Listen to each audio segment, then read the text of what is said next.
Danas je veliki dan za sever Srbije i veliki dan za Vojvodinu, jer počnemo da gradimo našu čuvenu Smajli saobraćajnicu koja povezuje Bački Breg i Srpsku Crnju, koja će povezati više naših gradova i opština i koja će potpuno promeniti način života u ovom delu Srbije.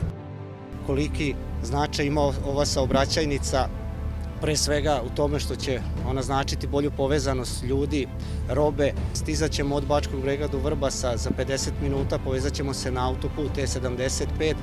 Ono što je mnogo bitno da svakako proširenjem i prekategorizacijom graničnog prelaza Bački Breg i kada budu naši prijatelji iz Republike Mađarske uradili svoj deo posla, mi ćemo biti na autoputu Budimpešta, Pečuj kod Mohača, veoma značajna investicija.